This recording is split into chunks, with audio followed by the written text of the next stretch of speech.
eu sou Débora Baldin e seja bem-vindo ao meu primeiro vídeo da minha primeira coluna mensal aqui no Tese 11. Eu sou uma das pessoas que vai compor o time de colunistas do Tese 11 a partir de agora e uma vez por mês a gente vai se encontrar aqui para falar sobre temas relativos à política internacional, à própria política doméstica, diversidade, enfim, temas diversos. É capaz que você que tá aqui no Tese 11 já me conheça, porque eu sou amiga da Sabrina de longa data. Tem conteúdo nosso aqui junto, lá no meu canal também tem. A gente trabalhou juntas em projetos de vira-volta nessa última campanha eleitoral e na anterior, enfim. Se você não me conhece, muito prazer. Eu sou formada em Relações Internacionais pela PUC São Paulo. Sou militante LGBTQIA+, e trabalho como assessora internacional de organizações de esquerda e progressistas há bastante tempo. Trabalho há 8 anos aí. E vou começar a trabalhar aqui no Tese 11 porque eu precisava de um espacinho para ter reflexões mais aprofundadas, em que eu pudesse parar, trazer referências e trazer alguns debates contemporâneos a nós que são aí da agenda do dia. Então é isso, seja bem-vindo à minha coluna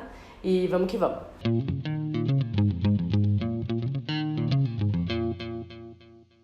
E o tema do vídeo é o seguinte: estaremos nós vivendo uma nova onda progressista aqui na América Latina e no Caribe? Se sim, a gente viveu uma primeira, nós vamos puxar um pouco esse gancho da discussão da onda progressista para fazer alguns debates que eu acho que podem ser legais aqui. Primeiro vamos entender o que é essa onda progressista, né? O que é esse conceito? Eu sempre digo que esse conceito ele não tem muita substância do ponto de vista teórico, né? Mas ele foi começando a ser utilizado pela sociedade de modo geral, pelo campo da política, pelos movimentos sociais, pelo jornalismo, para nomear esses governos que ali na virada do milênio, no final da década de 90, começam a se eleger identificados com a esquerda, né, campo progressista. O primeiro marco é a eleição do Chávez na Venezuela, mas muita gente sucedeu isso, o próprio Lula aqui no Brasil, em 2002, o Kirchner na Argentina, Evo na Bolívia, Rafael Correa no Equador, que mais? Zelaya em Honduras. Posso estar esquecendo alguém, viu, galera? Não vou citar todos, todas as vezes. Mas que tinham algumas características específicas. São governos que buscaram ali naquela conjuntura internacional muito específica que estava marcada pelo quê? Primeiro que as esquerdas, né, aqui na região estavam se organizando a partir de um novo paradigma do ponto de vista internacional, porque as esquerdas todas tiveram que fazer esse movimento de reorganização para pensar a sua atuação internacional, depois da queda do bloco soviético em 89, e as esquerdas aqui na América Latina e no Caribe não foram exceção, vinham trabalhando para se reconstruir.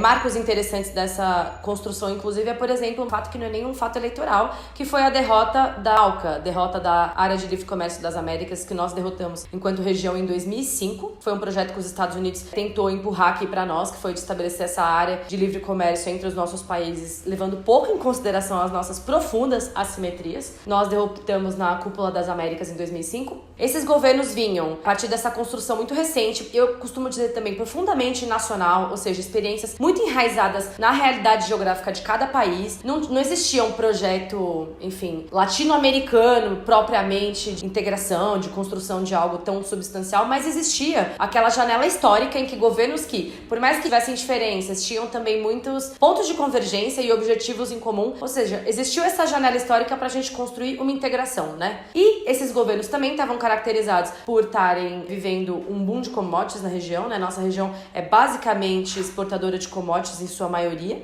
Os governos teriam a oportunidade de surfar nessa onda do boom de commodities e, ao mesmo tempo, de produzir uma mudança material significativa na vida dos povos da América Latina e do Caribe sem produzir conflito, seja com as classes dominantes, seja com o capital transnacional, e fazendo isso sem uma ruptura com o modelo da democracia burguesa. Ou seja, esse foi mais ou menos o cenário desses governos que estiveram aí trabalhando entre 98 e eu costumo dizer 2009, 2010, mais ou menos. E aí, convencionou-se, depois disso, nomear o período que vem aí de 2009 a 2018 como uma contra-ofensiva neoliberal da direita aqui na região. E aí, entre as características que a gente pôde verificar, uma delas é que, por exemplo, a direita mais alinhada com esse paradigma da direita civilizada, essa direita com mais verniz do que a extrema-direita, foi engolida em muitos processos. Existe o surgimento da extrema-direita aqui na nossa região. E algo que é interessante de lembrar também é que essa contraofensiva ela não aconteceu, como gosta de dizer o Bolsonaro, normalmente, na maior parte dos casos, dentro das 4 linhas da Constituição. Ou seja, começaram a se praticar para cima dos governos progressistas e das lideranças e, enfim, do campo da política da esquerda latino-americana e caribenha, vários tipos de ferramentas para poder derrubar, e em muitos casos aconteceu, como na própria Bolívia, que sofreu um golpe de Estado, aqui no Brasil, em que a gente também sofreu um golpe de Estado, né?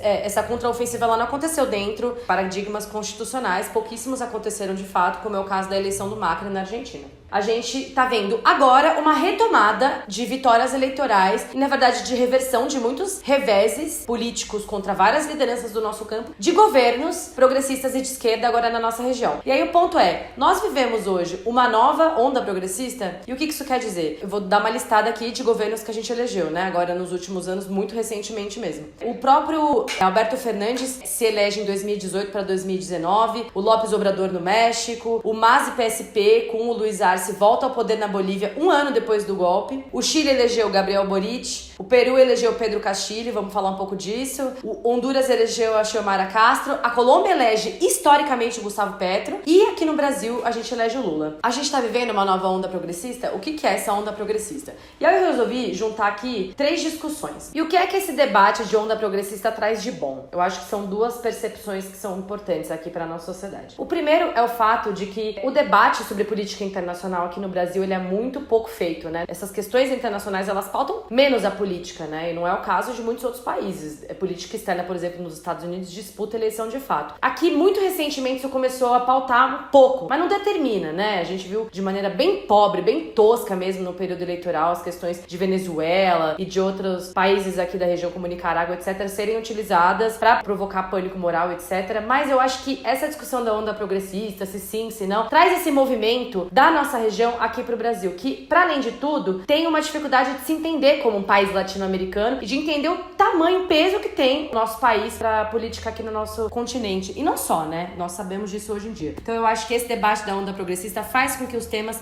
da nossa região e da política internacional entrem um pouco mais na cabeça da sociedade. E isso é algo importante porque nós temos interesse em que esse debate avance aqui no nosso país. E vamos chegar nisso lá no final. E o segundo ponto é o seguinte, esse conceito de onda traz também um quê de contaminação, sabe? Aquele papo de acontece ali, começa a acontecer em tudo, porque hoje os países têm um outro tipo de conexão entre si, né? Nós temos um mundo muito mais conectado. Existem elementos e ferramentas e coisas que estão acontecendo em países da América Latina que são comuns. E aí vou dar um ótimo exemplo que são as próprias ferramentas que a gente viu a direita utilizar aí nessa contra-ofensiva da direita aqui na nossa região nos últimos anos. Um exemplo, o lawfare em muitos países. O que é o lawfare? Que é essa disputa da política por vias judiciais, e isso aconteceu em vários países, aconteceu com o Correia no Equador, aconteceu com a Kirchner, segue acontecendo com a Cristina Kirchner lá na Argentina, aconteceu com o Lula aqui no Brasil, acontece no Chile, acontece em vários outros lugares. Os bloqueios e sanções unilaterais que os Estados Unidos seguem sustentando contra países como Cuba, Venezuela e Nicarágua, ainda que a gente saiba que o bloqueio e as sanções unilaterais não provocam nenhum outro resultado, não fazem. Governo nenhum cair, só faz com que a população passe necessidade, e parece que esse é o interesse dos Estados Unidos com esse tipo de política. Estratégia das direitas para a área de comunicação, né, e desinformação, a gente já cansou de ver a ligação que tem o Bannon com a família Bolsonaro, e enfim.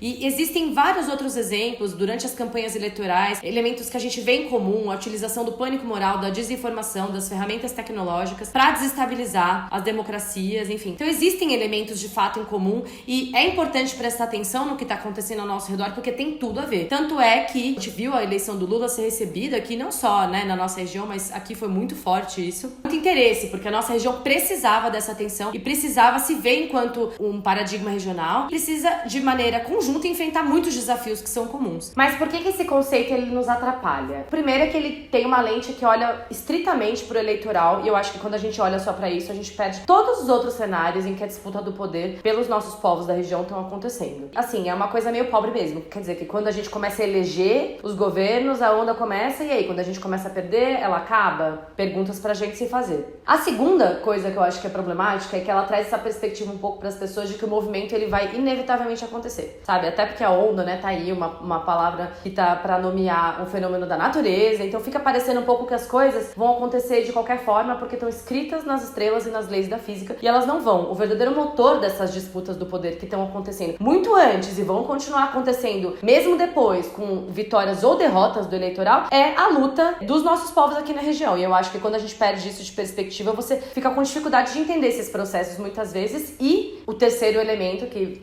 um tá conectado com o outro, que é essa noção de onda progressista acaba por ocultar as contradições e as disputas que são intrínsecos aos nossos processos históricos, né? Os processos não são totais. O fato de uma onda progressista estar acontecendo não diz que as coisas estão ganhas e que as coisas estão resolvidas. A gente viu o que aconteceu aqui no Brasil em 8 de janeiro, por exemplo. Segue acontecendo, né? Vai ter que lutar para vencer o bolsonarismo em uma série de instituições aqui na sociedade. A gente também perde de perspectiva as mobilizações que produziram essa vitória eleitoral, né? A Colômbia é um ótimo exemplo disso. A Colômbia, durante a própria pandemia, estava com o povo na rua, lutando por melhores condições de vida e lutando contra a violência policial e o desaparecimento de pessoas. Para além de um elemento que eu acho o seguinte, dentro das ondas, as coisas estão acontecendo. Um elemento interessante é o exemplo do Peru hoje. O Pedro Castilho é um líder super controverso, né? Uma pessoa que, ao mesmo tempo em que estava ali, ele é um professor conectado às camadas rurais lá do Peru, o Peru profundo. Muita gente reconheceu a vitória eleitoral dele como uma resposta do Peru profundo, da população mais pobre do Peru, à sua própria realidade. Só que aí, enfim, mil questões. O cara ganhou, mal conseguiu se estabelecer, porque também estava ali fazendo contraponto à direita fujimorista, que é enraizadíssima no país, e tentou fazer uma manobra, se lascou, foi deposto. Agora, a presidenta que assumiu, a Dina Boluarte, é responsável por um massacre de militantes que seguem nas ruas brigando contra a conjuntura atual. Quer dizer, e aí, como é que isso se situa dentro da onda progressista? Então, são questões que a gente tem que se fazer, porque as contradições, elas estão presentes. Durante o período, por exemplo, da contra-ofensiva da direita aqui na região, a gente elegeu Alberto Fernandes na Argentina. Então, quer dizer, as coisas estavam acontecendo. Agora, nós realmente estamos tendo uma sucessão de vitórias eleitorais, o que não significa que dentro dessas vitórias eleitorais, muitas vezes apertadíssimas, em cenários em que a extrema-direita existe, que as questões estão resolvidas e estão garantidas. Os nossos governos progressistas agora estão demandando cada vez mais, não só as organizações que estão compondo o governo, na verdade, estão precisando ampliar esse espectro. A Colômbia também é um ótimo outro exemplo nesse sentido. O Chile também é um ótimo outro exemplo nesse sentido. E antes do governo do Boric que se elegeu, a gente teve a conquista chilena, que foi a vitória.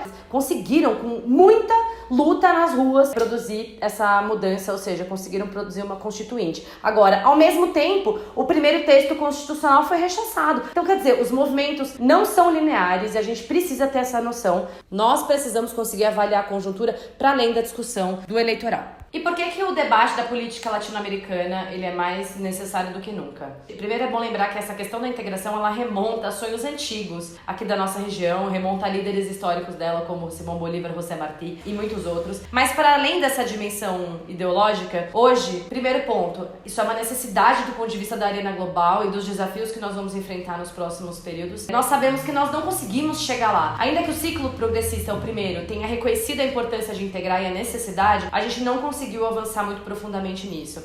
E tô falando aqui de toda a amplitude do conceito de integração regional, seja integração física, cultural, financeira, comercial. Para saber um pouco mais dessas insuficiências, né, que a gente identificou aí nesse primeiro ciclo, eu sugiro que você assista ao vídeo da entrevista com a Sabrina, com o professor Fábio Luiz Barbosa dos Santos. Inclusive, o livro dele foi uma grande referência para esse episódio. Todas as referências aqui desse episódio vão estar aqui na descrição. Confira lá depois no final do vídeo. Nesse primeiro ciclo, a gente reconheceu a importância de integrar, nós fortalecemos os mecanismos de debate, de discussão e de concertação aqui da nossa região, como a CELAC, a Unasul, a ALBA e mesmo o Mercosul. A questão é, durante a contraofensiva da direita aqui, o que a gente viu foi o esvaziamento desses espaços. E na nossa arena global, hoje, nessa arena global que está caminhando para a multipolaridade, é através dos blocos que as negociações estão acontecendo. Quando a gente não consegue, regionalmente, continentalmente, sentar e articular os nossos interesses e as nossas necessidades, individualmente, nós vamos ficando com piores condições de negociação e nós não vamos conseguir debater os nossos interesses estratégicos específicos. E ainda que nós tenhamos reconhecido a importância de integrar e tal, um dos problemas que a gente verificou nesse período foi essa integração pensada muito na lógica de grandes empresas nacionais e menos o envolvimento das comunidades locais, enfim, projetos que levaram um pouco em consideração as questões ambientais também, além das questões sociais. Então, agora nós temos uma nova chance de fazer isso. E a gente vê outros blocos, como por exemplo o bloco africano, que é um continente que vem recompondo esses espaços de negociação e de concertação dos seus países, correndo atrás do prejuízo, gente, porque você pode pensar o que você quiser sobre isso, é assim que a arena global está se organizando. E quando você se retira da negociação, a única coisa que você consegue é atrasar o seu lado, porque a negociação vai acontecer numa arena competitiva, com ou sem você. Então, hoje a gente se estrutura para participar em conjunto, conseguir melhores condições de negociação em todos os aspectos para os nossos países, ou a gente vai se lascar. Mas sobre os nossos desafios geopolíticos e outros, falaremos veremos nas próximas colunas, tá bom? Então é isso.